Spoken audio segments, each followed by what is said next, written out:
Hello! అందరికీ నమస్తే friends. ఈరోజు మా షాప్‌కి ఒక చిన్న కుక్క వచ్చింది. అది చాలా బలహీనంగా నడవలేని స్థితిలో ఉంది ఫ్రెండ్స్. ఏమైందని మనం చూసిన తర్వాత దానికి పార్వో వైరస్ అనే డేంజరస్ వైరస్ ఉంది అని తెలిసింది ఫ్రెండ్స్. ఈ వ్యాధి ఎక్కువగా చిన్న పప్పిలలో కనిపిస్తుంది ఫ్రెండ్స్. దీనికి మనం చిన్న చిన్న జాగ్రత్తలతో కూడా నివారించవచ్చు. కానీ చాలా మందికి దీనిపై అవగాహన ఉండదు ఫ్రెండ్స్. పార్వో వల్ల శరీరంలో డీహైడ్రేషన్, రక్తపు విరేచనాలు, వాంతులు, అలసట వస్తాయి ఫ్రెండ్స్. ఇది ఎక్కువగా వ్యాప్తి చెందే వైరస్ ఇది. మనము వెంటనే దీనికి ఫ్లూయిడ్స్, యాంటీబయోటిక్స్, బి కాంప్లెక్స్ లాంటి చికిత్స మొదలుపెట్టాం.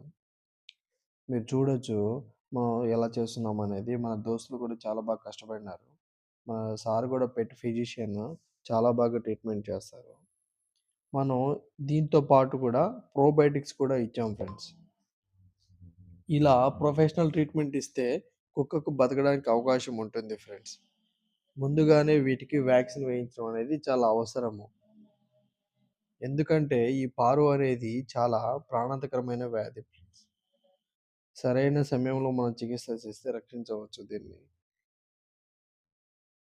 మీరు చూడండి అక్కడ మనం ఎలా చేస్తున్నాం అనేది.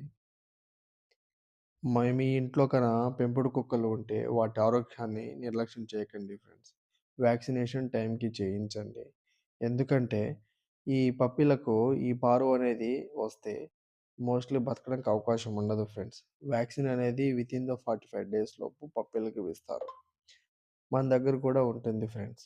మీ కుక్క సురక్షితంగా ఉండాలంటే అవగాహన ఒకటి ఉంటే సరిపోదు ఫ్రెండ్స్. ప్రేమ కూడా ఉండాలి.